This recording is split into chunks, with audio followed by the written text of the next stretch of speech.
the beach for 3 days and 3 nights. But when he woke up and looked around, he was shocked to find his crew lying on the beach asleep. Then he walked over to the crew until he saw their white faces and realized that they had been dead for a long time. He didn't have time to be sad, so he took off the crewman's shoes and put them on his feet. He tried on the heels and found that they felt pretty good. The man then searched the beach, hoping to find the rest of the crew alive. Along the way, he found another dead crew member in addition to his own shipwrecked boat, so he dragged him ashore and buried him on a cross on the beach, adding a shirt to his own back. Then he packed his backpack and climbed to the top of the mountain to see if he could find his way home. After 2 hours of hiking, Edison finally reached the top of the mountain and the view was beautiful. But the bad news was that not a single fishing boat passed by and there was no land as far as the eye could see. He threw away his backpack in anger. Desperate, Edison vented his feelings and then had to face the reality that he was going to survive on the deserted island and then try to find a way to get help. At this point, he was thirsty and hungry and wanted to find something to eat. On the way, he found some coconuts with a stone to knock down some of the stone and then hard to hit the stone. In his persistent efforts,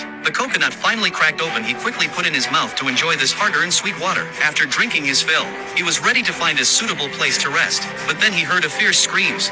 Edison followed the sound and found his dog safe and trapped in a cave. He was delighted at this discovery, and without a moment's hesitation, Edison jumped down the rock. He scolded the dog for being so stupid and the dog immediately fell to the ground and apologized to his master. With company, Edison felt less lonely, and then he started a fire with a flint. He hadn't eaten for 3 days and nights, so he rubbed his hands together and fought off his hunger. Nevertheless, he slept with his dog until dawn, when he woke up ready to go back to the ship to collect useful supplies. Although the wind and waves were very strong, but he still decided to jump into the sea. Dog Sebastian was very worried about his safety. Constantly howling, Edison quickly signaled that the problem is not serious. After a great deal of effort, he finally arrived at the ship and the only survivors on the deck were a few rats. Then he went to the cabin and smashed the locks on the cabinets and opened the doors and found a lot of muskets, and then he found a lot of useless gold coins in the boxes. Then he found a lot of red wine. This discovery made Edison very excited. He was going to have a drink first, but just then the ship suddenly creaked and was about to sink. He didn't dare to delay and hurriedly carried all the useful supplies to the decks. Then he used a rope to tie all the supplies together to make a working raft and then successfully transported them to the shore through the waves. With this, one man and one dog had a shelter. But at night, while eating bread, they heard the sound of a wild boar. And one man and one dog were so frightened that they stared in disbelief, but they didn't dare to take any action. After all, wild boars are very aggressive. When Edison woke up the next morning, he realized that half of the supplies had been damaged by the boar. So he decided to go to the woods with his shotgun to kill the boar. But that's when he made an even more horrifying discovery. In order to get off the island, the man made a boat and chose some strong trees and cut them down with an axe, then sawed the wood into thin planks. For the rest of the day, Edison worked all night long, even when his hands were bloodied. But after days of labor, he lost the protein his body needed. So he caught wild ducks from the sea and raised them in a pen. And before long he was eating delicious charcoal roasted duck. Then a burst of smell came to his nose. Edison tore off a piece of meat into his mouth. Is really delicious. As time went by, Edison's boat took shape. In order to launch the boat, he laid logs underneath it. Then he boiled a pot of resin glue and applied it to the seams so that the planks could be glued together. Before long, the boat was finally finished and Edison couldn't hide his good mood when he was about to leave the deserted island. He took his old coat out of his suitcase, took a mirror and organized his appearance and dressed up carefully. Before he set sail, he lit a firecracker to celebrate his departure from the island and his dog was very happy. Then he pushed the dagger into the sandbag. As the sand became less and less, the lever began to work and the boat began to move uncontrollably towards the sea under the inertia of the logs. But Edison, who was so full of anticipation, never expected that the boat would hit the hard rock and in a flash the boat would be torn apart. Edison could not believe what was happening in front of his eyes. Almost half a year's hard work has come to naught. He was desperate. Time flies like an arrow and the years passed quickly. A year passed and this year Edison also thought of using other ways to escape from the island, but the huge waves made him give up this idea again. So he settled down on the island and sowed the seeds he had collected from the ship into the soil and watered them diligently every day. And in his spare time, he even surrounded the pepper seedlings with shells. But day after day was always boring. Luckily he had his dog to keep him company and keep him from going crazy. But even these days were few and far between. One day, while Edison was feeding the dog, he suddenly realized that Sabin had lost his appetite. At first, Edison thought the dog thought he was a bad cook, so he threw Sabin's favorite bone into the bowl. But the dog still had no appetite. It wasn't until Edison felt the dog's dry nose that he realized he was sick. In a few moments, Sebastian collapsed on the floor, dying. Edison was heartbroken. He took the dog to his bed and poured a spoonful of red wine and fed it to the dog in the hope that the dog would get well soon. But Edison was still very worried, shed tears and stayed up all night. He did not dare to imagine how he could live on the island without his beloved dog. He could only pray that God would bless the dog. However, 2 days passed, but Saipan did not survive and left his owner forever. Edison carried the dead dog to the beach and buried him there. Saddened, Addison could only beat the waves to vent his emotions. Without his companion, Addison's life was like years. He felt that the island was a prison where he was confined. Until one day, he suddenly noticed a few rafts coming towards the island not far offshore. Alert! He grabbed his shotgun and went to see what was going on. There were several rafts on the water, heading for the island, and Edison, alert with his shotgun, was ready to go and see what was going on. What he didn't expect was a wave of Indians who had come to perform a sacrifice for their dead chief. But the sacrifice was to be made with the lives of 3 of their own people, and it was bloody and brutal. Edison,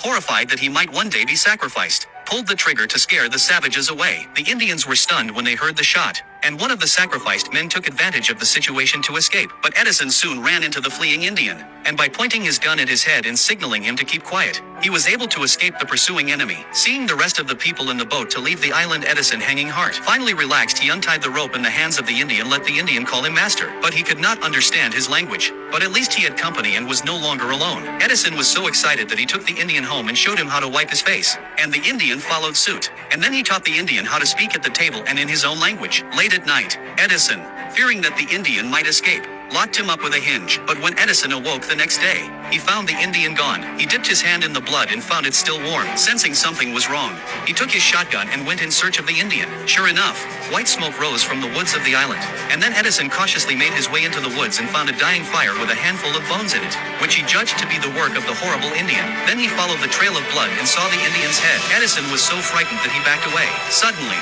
a figure shifted and Edison stepped forward with his shotgun, not realizing that he was about to be caught in a trap. He was hung from the tree, but no matter how hard he tried, he couldn't get free. Eventually Addison was tied to the tree, but he wondered where the Indian had gotten his duck. The next morning Addison awoke to find the ropes untied and wondered why the Indian hadn't hurt him. When he got home, Addison realized that 3 of his ducks were missing, and he knew it was the Indians who had done it. So he took his shotgun and decided to settle the score. As the 2 men fought, they hit the swamp, and when they realized they were only half alive. But the Indian was used to this kind of situation and he leaned back as far as he could to increase the area of force and then climbed to the shore in a few strokes through the weeds. Edison was left in the swamp in despair. He tried to struggle, but the swamp soon reached his head and he could only look at the other man with helpless eyes, hoping that the Indian would save him. Fortunately, the Indian was kind enough to understand him instantly, and he came to the tree and pressed the branch down with his weight. And then Edison grabbed hold of the branch and was saved. Edison was thrilled to be reborn, and as he was cleaning himself from the mud in the sea, he saw the Indian stealing his ducks again. This time Edison wasn't angry.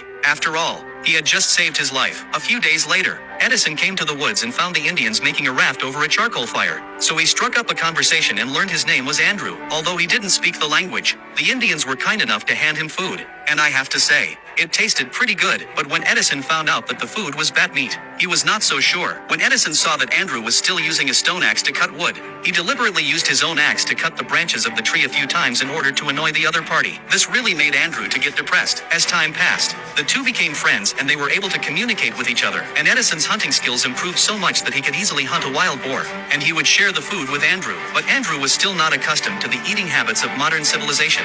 He just grabbed the food and drank the blood. Edison understood that even though their habits were different, he still chose to respect them. He would help Andrew to make a raft so that he could go back to his tribe. And as he watched him go away, Edison was filled with sadness. In the following days he lived alone on the desert island. Although life was extremely boring, but Andrew would occasionally come to visit him on the island. Until one day Edison was writing in his diary when he suddenly heard a gunshot. He understood that this is the modern civilization have. He couldn't wait to get to the house. And sure enough, a large ship ran aground a short distance away. Edison was thrilled, running and waving for help. But when he got close enough to see it, he couldn't help himself. But as he got closer, he realized that the white men were chasing Andrews. As he watched his friend being taken, Edison had a vague feeling that something was wrong, for he knew that the rich often went to the tribes and took some of the natives back as slaves. So Edison swam out to the big boat, and the captain, seeing that he was a modern man and spoke English, invited him into his cabin. Edison told him about his experiences on the island over the past 5 years and gained the captain's trust. In the early hours of the morning, when the crew was asleep, Edison carefully went on deck and unlocked the cage in which Andrew was being held. After saying a brief goodbye to the other side, Andrew took the raft Edison had prepared for him and successfully returned to the tribe. In the end, Edison, who had been stranded on the desert island for 5 years, was able to return to modern civilization.